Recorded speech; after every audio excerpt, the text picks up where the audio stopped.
मेहताब सिंह एक जाना माना अमीर व्यक्ति था। उसके परिवार में उसकी पत्नी और उसकी 3 बेटियां थीं। वो अपनी तीनों बेटियों को राजकुमारी की तरह रखता था। उसकी तीनों बेटियां रूबी, रुचि और रुचिका तीनों ही बहुत सुंदर और सुशील थीं। उसकी माँ को अब उनकी शादी की चिंता सता रही थी। इसीलिए एक दिन वो मेहताब सिंह से कहती हैं, सुनो जी, अपनी तीनों लड़कियां शादी के लायक हो गई हैं। हमें उनके लिए सुयोग्य वर ढूंढ लेना चाहिए। तुम क्या सोचती हो, मुझे इसकी चिंता नहीं है। हाँ, लेकिन मैंने तो रुचिका के लिए लड़का भी ढूंढ लिया है। याद है तुम्हें मेरा वो दोस्त जो शहर में रहता है और वो बहुत बड़ा बिजनेसमैन है। उसका बेटा आकाश मुझे बहुत पसंद है और हमारी रुचिका के साथ उसकी जोड़ी बहुत अच्छी लगेगी। तो फिर कब आ रहे हैं वो लोग हमारी रुचिका को देखने के लिए? मैं सोच रहा हूँ कि इसी संडे को बुला लेता हूँ। और जैसे ही ये खबर तीनों बहनों को मिलती है तो रूबी और रुचि रुचिका को चिढ़ाने लगती हैं। सुना है हमारे होने वाले जीजाजी तो बहुत अमीर हैं। हमारी बहन की तो 5 उंगलियां घी में और सर कढ़ाई में होने वाला है। सोने पे सुहागा हो गया है। तुम तो वैसे भी शहर जाकर बसना चाहती थी। पिताजी ने बिल्कुल वैसा ही लड़का पसंद किया है जैसा मैं हमेशा से सोचती आ रही थी। बस अब तो वो मुझे पसंद कर ले। बस क्यों नहीं पसंद करेगा? अरे तुम तो सुंदर बहुत हो।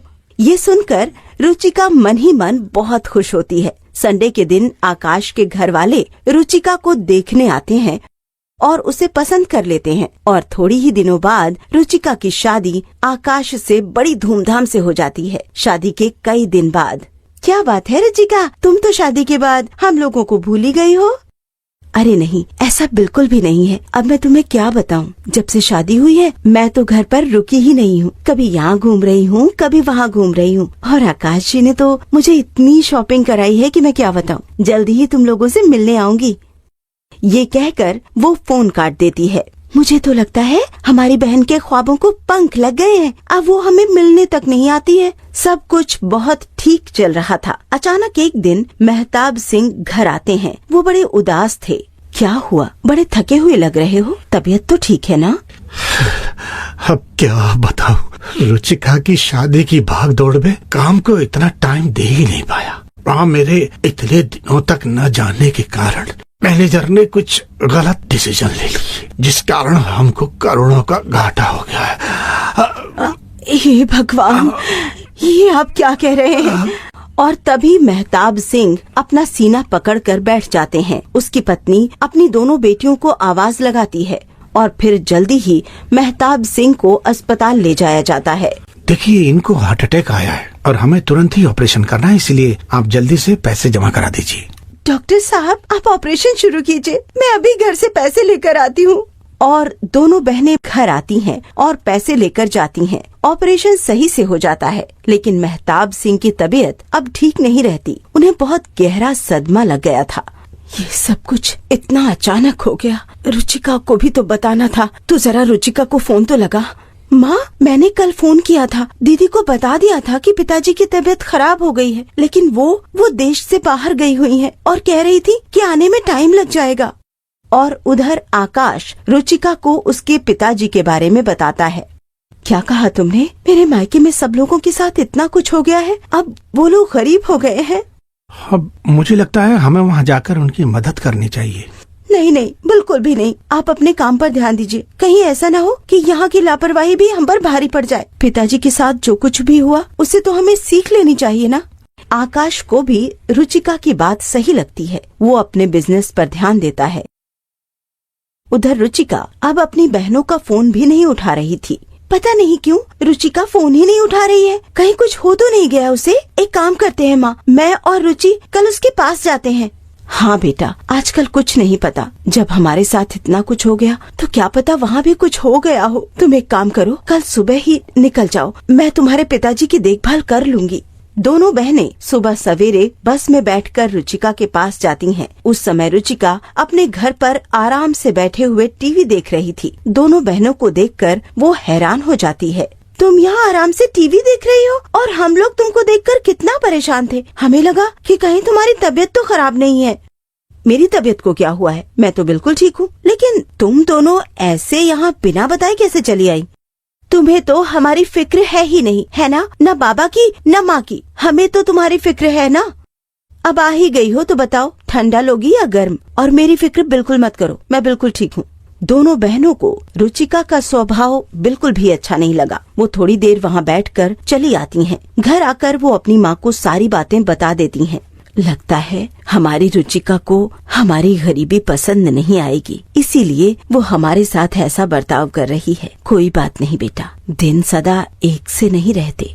उधर मेहताब सिंह सदमे को बर्दाश्त नहीं कर पा रहे थे और एक दिन वो अपनी आंखें बंद कर लेते हैं। अब तो दोनों बहनों और माँ पर जैसे पहाड़ टूट पड़ा हो। वो लोग रुचिका को बहुत फोन करते हैं, लेकिन रुचिका फोन नहीं उठाती। घर के हालात इतने बिगड़ चुके थे कि अब दोनों बहनों को नौकरी करनी पड़ती है। एक दिन रूबी एक प्रोजेक्ट बनाकर अपने मैनेजर हर्षित को दिखाने के लिए जाती है।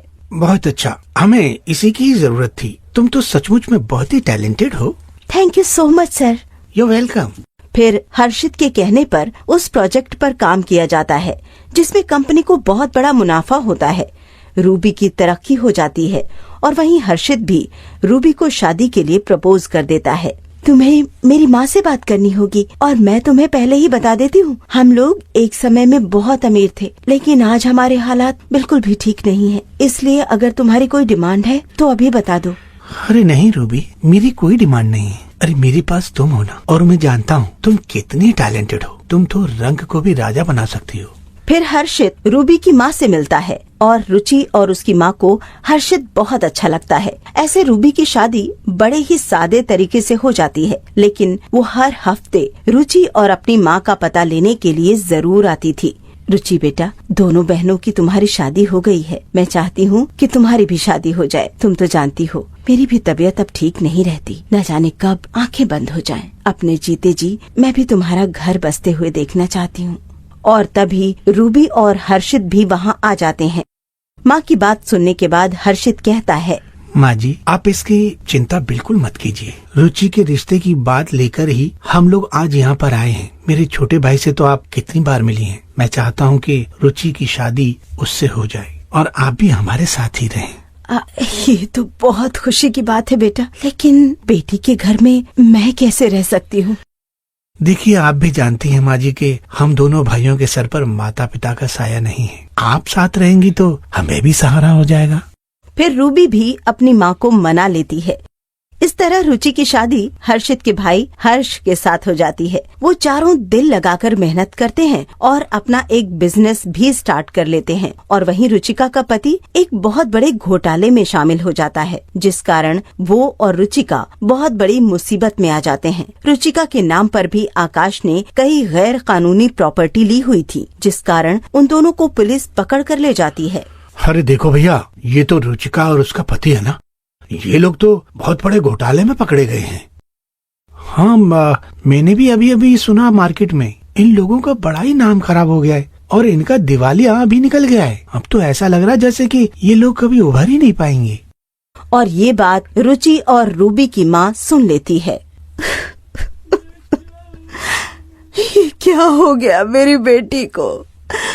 क्या तुम लोग उसका साथ नहीं दोगे? मैं मानती हूँ बेटा कि उसने हमें हमारे बुरे वक्त में ऐसे ही छोड़ दिया था, लेकिन बेटा 5 उंगलियां बराबर नहीं होती।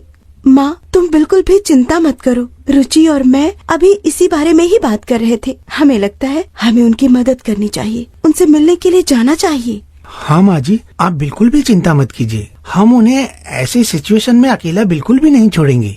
फिर वो चारों गाड़ी में बैठकर आकाश और रुचिका से मिलने के लिए जेल जाते हैं। रूबी, रुचि, मुझे माफ कर दो, मुझसे बहुत बड़ी गलती हो गई। उस समय मुझे लग रहा था कि तुम लोग गरीब हो गए हो और मुझे मदद करनी पड़ेगी, लेकिन आज मैं खुद तुम लोगों से मदद मांग रही हूँ। मेरी मदद करो। डरो मत, हम है ना, हम सब कुछ संभाल लेंगे। मैं अपने किए पर बहुत शर्मिंदा हूँ और मैं वादा करता हूँ कि भविष्य में कभी बेईमानी से पैसा कमाने की नहीं सोचूंगा। और फिर 2 साल तक केस चलने के बाद आकाश और रुचिका को छोड़ दिया जाता है। रुचि और रूबी अपने पतियों के साथ मिलकर उन दोनों की मदद करती हैं। इस तरह एक बार फिर आकाश और रुचिका अपना एक छोटा सा बिजनेस शुरू करते हैं और अपनी माँ से मिलने के लिए रुचिका घर आती है। मुझे माफ कर दो माँ, मुझे अपनी अमीरी पर बहुत घमंड हो गया था और मुझे लगता था कि मुझे अब रिश्तों की जरूरत नहीं रही। सुबह का भूला अगर शाम को घर वापस आ जाए तो उसे भूला नहीं कहते बेटा। एक बात याद रखना, बुरे वक्त में हमेशा अपनों के साथ खड़े रहना चाहिए, क्योंकि पता नहीं होता कि बुरा वक्त कब और कहाँ किस पर आ जाए। जिस तरह एक धागा मोतियों को पिरोकर माला बनाता है ना, इसी तरह सुख दुख में हमेशा साथ रहना चाहिए। फिर आकाश और रुचिका दोनों सब से माफी मांगते हैं और उसके बाद सब अपने अपने घर खुश रहते हैं। कंचन और कामिनी आज सफलता की ऊंचाइयों पर थी। हर कोई उनके नाम से परिचित था। आज उनके पास रुपए पैसे की भी कोई कमी नहीं थी। दोनों शहर की जानी मानी हस्तियों में आती थी और उनका एक बहुत बड़ा कपड़ों का शोरूम था, जिसके लिए वो खुद ही कपड़े डिजाइन किया करती थी। वहीं शहर के एक कोने में उनकी सौतेली माँ अपने नकारा बेटे के साथ रहती थी। आज भी उसका बेटा किशोर शराब के नशे में धुत घर पर आता है। भाई ये सब क्या हो रहा है? हाँ? ये सब क्या है? ये रोज रोज दाल चावल बनाकर रख दे माँ। अब पता है ना मुझे दाल चावल नहीं खाने। हाँ? कमाता तो तू एक ढेला नहीं है और रोजाना तुझे पकवान चाहिए। अरे कहाँ से लेकर आऊं? इधर उधर हाथ पैर मारकर थोड़े बहुत पैसे कमा कर लाती हूँ, और एक तू है निकम्मा, नकारा, नाकाम आदमी। क्या कहा? मैं नाकाम आदमी हूँ? मैं निकम्मा हूँ? मैं नकारा हूँ? तो फिर इस घर में क्या कर रही है? निकल जाओ यहाँ से और जाकर रहो अपनी उन अमीर बेटियों के साथ। जाओ निकलो। हाँ, जरूर रहती उन लोगों के साथ, लेकिन तूने तो उन लोगों को मुंह दिखाने के काबिल भी नहीं छोड़ा मुझे। अरे मेरी ही मती मारी गई थी जो तेरी बातों में आकर मैंने उन दोनों को घर से निकाल दिया। आज देखो वो कितनी कामयाब हो गई हैं। बस इतनी भी तारीफ करने की जरूरत नहीं है। मेरे सामने लाओ, मुझे अच्छा खाने को दो। और ये कहते कहते किशोर वहीं पर ही नशे में लुढ़क जाता है। उसकी माँ जैसे तैसे करके उसे बिस्तर तक लेकर जाती है। ये सब मेरे ही लाड प्यार का नतीजा है। अगर मैंने शुरू से ही इसके ऊपर सख्ती की होती तो आज ऐसे हालात ना होते, और ऊपर से इस नालायक की बात मानकर मैंने उन दोनों को घर से निकाल दिया। लगता है भगवान मुझे उसी की सजा दे रहा है। इतनी ठंडी रात थी वो। फिर वो उस दिन को याद करने लगती है। देवीलाल की पहली पत्नी 2 बेटियों को जन्म देने के साथ साथ ही वो स्वर्ग सिधार गई, और रिश्तेदारों ने देवीलाल को बहुत समझाया और कहा कि उसे दूसरी शादी कर लेनी चाहिए। वो 2 छोटी बच्चियों की देखभाल कैसे कर पाएगा? और फिर देवीलाल ने सुगंधा से शादी कर ली। शुरू में सुगंधा ने दोनों लड़कियों कंचन और कामिनी को बड़ा ही प्यार दिया। दोनों बहनें 5 साल की हो गई थी जब सुगंधा की गोद में किशोर आया, और सुगंधा का सारा मोह, स्नेह और प्यार अपने बेटे के लिए उमड़ पड़ा। सुगंधा, मैं जानता हूं कि ये अभी बहुत छोटा है, लेकिन तुमने तो इन दोनों की तरफ ध्यान देना ही छोड़ दी। ये भी तो तुम्हारी ही जिम्मेदारी है ना। मुझे मेरी जिम्मेदारी मत समझाओ, मुझे सब पता है। तो क्या मैं इनके लिए अपने बेटे पर ध्यान देना बंद कर दूं? तुम भी तो बाप हो, तुम देख लिया करो। फिर देवीलाल ही अपनी बेटियों का ध्यान रखने लगा। धीरे धीरे दोनों बेटियां भी बड़ी हो रही थीं, और उधर किशोर भी। लेकिन सुगंधा के लाड़ प्यार से किशोर बहुत बिगड़ गया था। वो घर में महंगी महंगी चीजें तोड़ डालता, और इस बात को भी सुगंधा हंसी में उड़ा देती। ये तुम अच्छा नहीं कर रही हो सुगंधा। देख रहा हूं आजकल तुमने किशोर को बहुत बिगाड़ लिया है। ना तो ये पढ़ाई करता है और बाहर आवारा लड़कों के साथ घूमता रहता है। और तभी कामिनी और कंचन कॉलेज से आती हैं। दोनों बहुत खुश थी। आते ही वो अपने बाबा से कहती, देखो बाबा, हम दोनों ने कंपटीशन में पार्टिसिपेट किया था और हमें फर्स्ट प्राइज मिला है। बहुत बढ़िया, बहुत बढ़िया। आखिर मेरी दोनों बेटियां हैं ही इस काबिल। अच्छा बताओ, क्या किया था तुमने कंपटीशन में? फिर दोनों अपने बैग में से एक ड्रेस निकाल कर दिखाती हैं जो उन्होंने खुद ही डिजाइन की थी और टीचर की सहायता से उसकी सिलाई भी की थी। बहुत बढ़िया, मेरी दोनों बेटियां तो फैशन डिजाइनर बन गई हैं। हाँ? हाँ बाबा, मेरा तो सपना है कि जब मैं बड़ी हूँ तो एक बड़ा सा शोरूम खोलूं। तुम भूल गई हो, ये हम दोनों का सपना है। भाई देख रही हो सुगंधा, ये दोनों भी तो हैं, कितना दिल लगाकर पढ़ाई करती हैं। और देखो, आज तो कंपटीशन भी जीत लिया। हाँ हाँ, क्यों नहीं। सारा ध्यान तो आपका इन दोनों के ऊपर ही रहता है ना। मेरे बेटे की तरफ तो इतना ध्यान देते नहीं, इसीलिए वो आवारा होता जा रहा है। तुम गलत कह रही हो, वो तुम्हारे लाड़ प्यार से बिगड़ गई। एक दिन देवीलाल अपने कमरे में आता है तो देखता है कि किशोर उसकी तिजोरी से पैसे चोरी कर रहा है। अपने पिता को वहां आया हुआ देखकर किशोर घबरा जाता है और उनको धक्का देकर घर से बाहर भाग जाता है। वहीं देवीलाल का सर अलमारी के कोने से टकरा जाता है और वो खून से लथपथ होकर नीचे गिर जाता है। जब तक सुगंधा को इस बारे में पता चलता है तब तक बहुत देर हो चुकी थी और किसी को पता भी नहीं चलता कि ये सब कुछ किशोर की वजह से हुआ है। हे भगवान, ये सब क्या हो गया? मुझे तो कहकर गए थे कि आराम करने जा रहा हूँ। बाबा, क्या हुआ बाबा? आप उठो ना बाबा, आप हमें ऐसे छोड़कर नहीं जा सकते। अभी एम्बुलेंस आने वाली है। और जब अस्पताल लेकर जाते हैं, डॉक्टर देवीलाल को मृत घोषित कर देते हैं। इधर बाप का पार्थिव शरीर जमीन पर पड़ा हुआ था और वहीं किशोर ऐसा अनजान बनकर आता है जैसे उसे कुछ पता ही नहीं है और दहाड़े मारकर रोने लगता है। बाबा! चुप हो जाओ बेटा। अरे होनी को कौन टाल सकता है? किसको पता था कि ऐसा हो जाएगा। अब तुम्हें ही अपनी माँ और बहनों की देखभाल करनी है। बेचारे के छोटे से कंधों पर कितना बोझ आ गया है। देवीलाल के क्रियाकर्म के बाद ही सुगंधा का व्यवहार कंचन और कामनी की तरफ से बिल्कुल बदल गया। अब वो हर समय उन्हें ताने देती रहती और किशोर दोनों हाथों से पैसा उड़ाने लगा।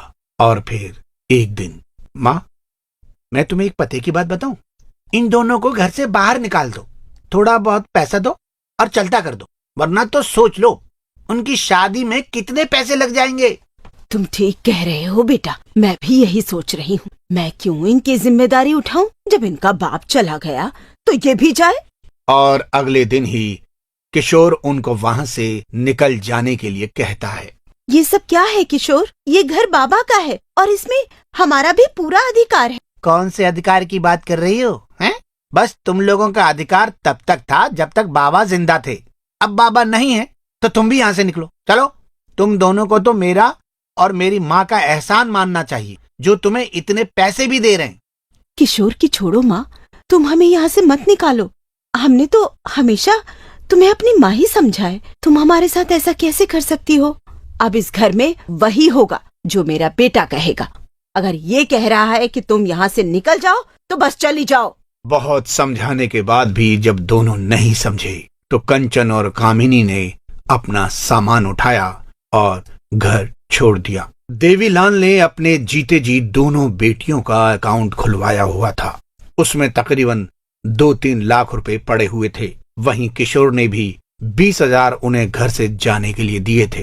ये माँ ने हमारे साथ अच्छा नहीं किया। जो हो गया है अब उसे बदला नहीं जा सकता। अब हम दोनों को आगे के लिए सोचना होगा। तुम ठीक कह रही हो कंचन, हम दोनों अपनी टेलर की दुकान खोल लें। हाँ, ये ठीक रहेगा कामिनी। भगवान का शुक्र है कि हमें कुछ तो काम आता है। फिर दोनों बहनें सबसे पहले अपने लिए रहने की जगह ढूंढती हैं। फिर वो एक छोटी सी दुकान किराए पर लेकर उसमें सेकंड हैंड मशीन डाल लेती हैं और काम शुरू करती हैं। और जिस दिन वो छुट्टी करती उस दिन वो बड़े बड़े शोरूम में जाती और वहां पर अपने बनाए हुए कपड़े दिखाती। अगर किसी शोरूम वालों को उनके कपड़े पसंद आते तो वो उसे खरीद लेते हैं और इसी तरह एक दिन उनकी किस्मत चमक जाती है। एक बड़े फैशन डिजाइनर को उन दोनों के कपड़े बहुत पसंद आ जाते हैं और वो उन्हें 20 जोड़ी कपड़े सिलने का ऑर्डर दे देते हैं। दोनों बहनें उस पर काम करने लगती हैं।